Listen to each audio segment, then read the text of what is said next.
Om Swastiastu, Om Sri Sairam.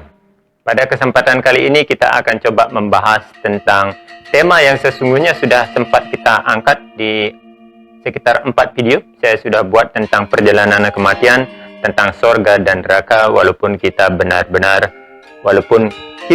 mungkin yang sudah pernah singgah di tempat tersebut atau dalam keadaan tersebut, pada kehidupan sekarang cenderung sudah melupakan, dan saya coba untuk menggalinya, mengkajinya dari sudut pandang yang berbeda.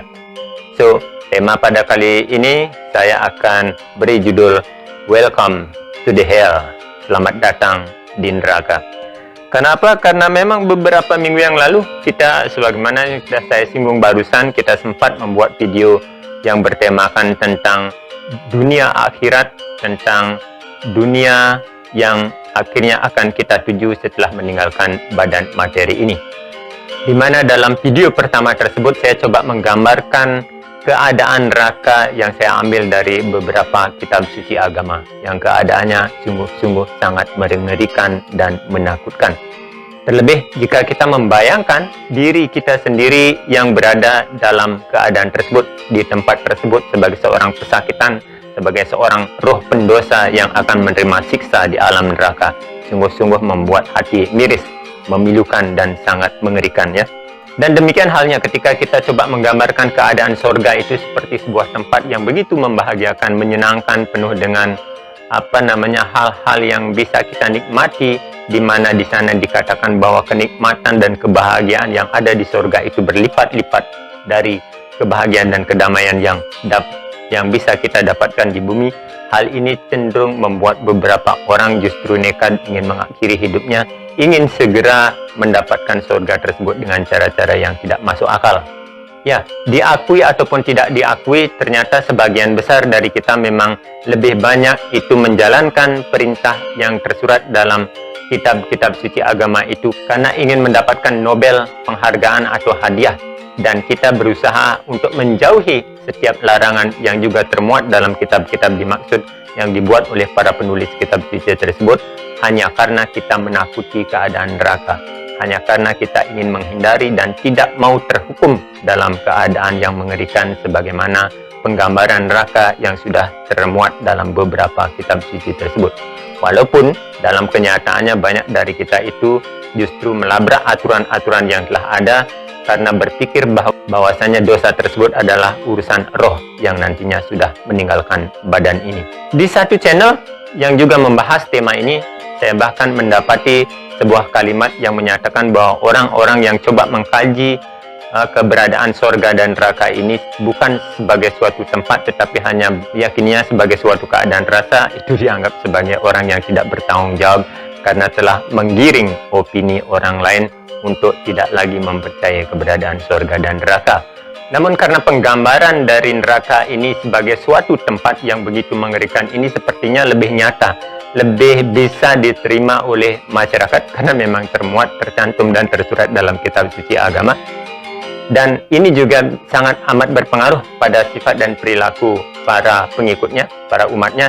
Jadi bagaimanapun saya juga mendukung sudut pandang tersebut dengan harapan agar nantinya ketika mereka berada dalam ketakutan akan dosa, takut akan siksa neraka, maka mereka berusaha dengan sekuat tenaga untuk tetap berjalan pada rel-rel kebaikan yang ditetapkan oleh kitab-kitab suci, ataupun segera menjauhi atau menghindarkan diri dari hal-hal yang memang bertentangan dengan ketidakbenaran.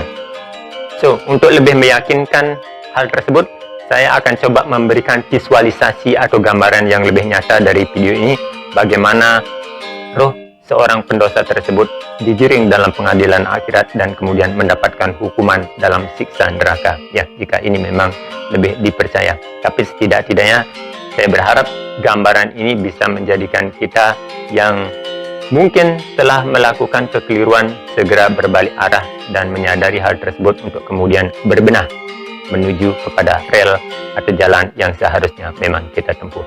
So, welcome to the hell. Inilah penggambaran neraka menurut kitab suci. Kita tonton bersama, ya.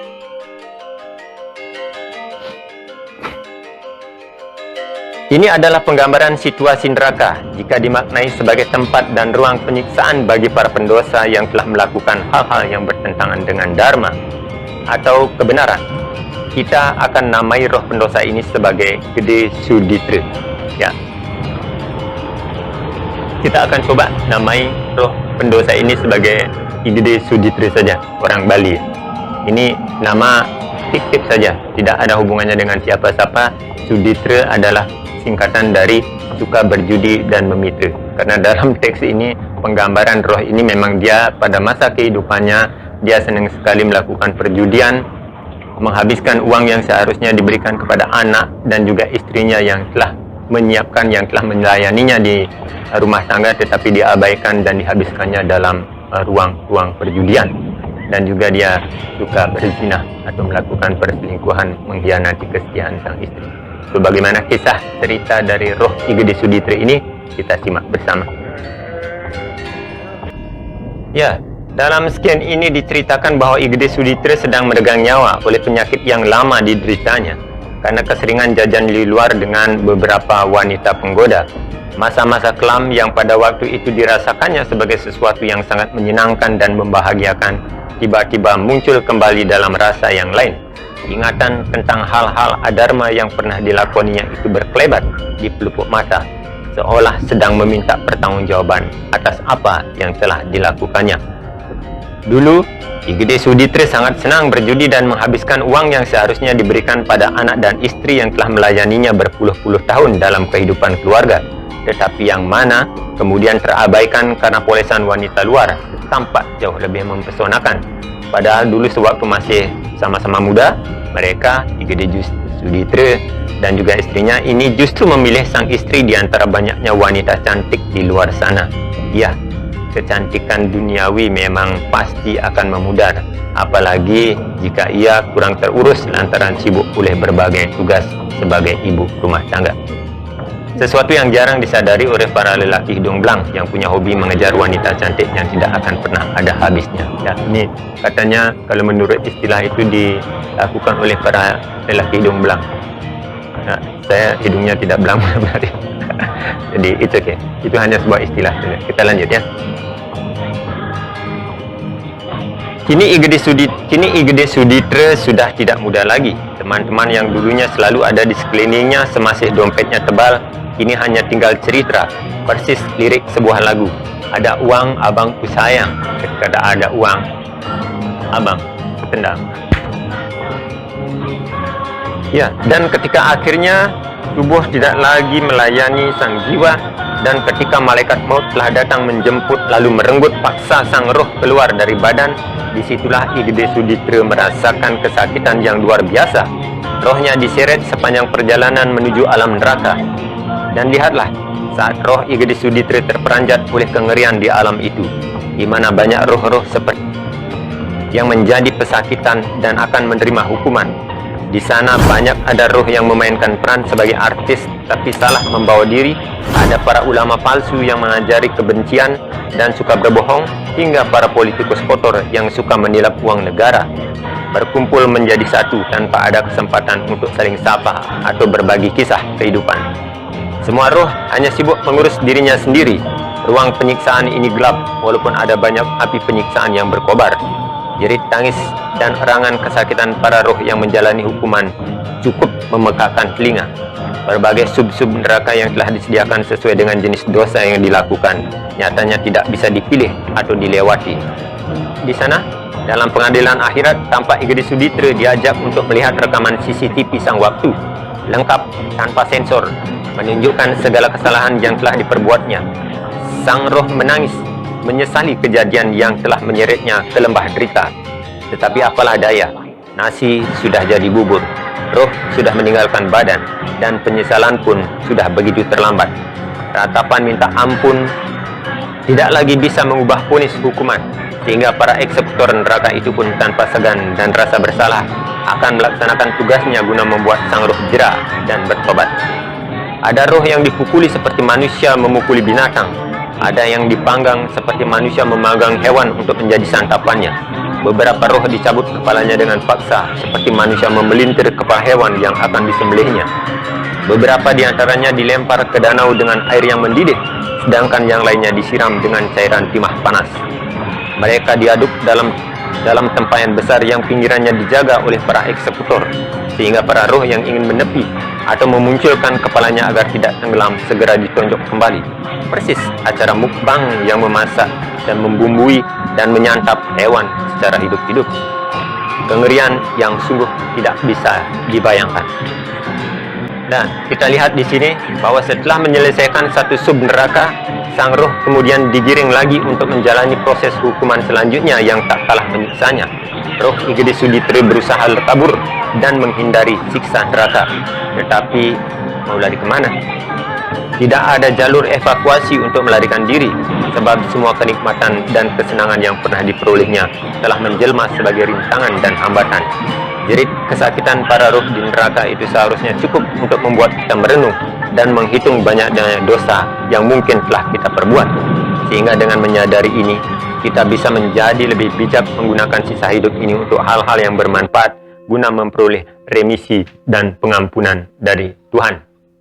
So, bagaimana setelah melihat penggambaran neraka yang begitu kejamnya menyiksa, di mana para eksekutor yang hatinya dingin tidak mendengar jeritan dan tangis para roh-roh yang kesakitan tersebut, ya lakukan tugas saja. Karena sebagaimana yang sudah saya sebut dalam video pertama tentang gambaran neraka menurut kitab suci, kan dikatakan bahwa para eksekutor ini, petugas-petugas neraka itu telinganya tuli, tidak mendengar. Jadi orang berteriak bagaimanapun kesakitan itu cuek saja dia melakukan. Yang sudah bangkit itu disiram dengan cairan timah panas, setelah meleleh dibangkitkan kembali seperti semula, lalu dilakukan seperti itu berulang-ulang kembali sampai sang roh benar-benar menyadari dan bertobat atas kesalahan yang dilakukannya. Cukup mengerikan sekali kan? Terlebih jika kita membayangkan bahwa diri kita yang di sana. Kenapa mesti mungkin ada pertanyaan, kenapa kita mesti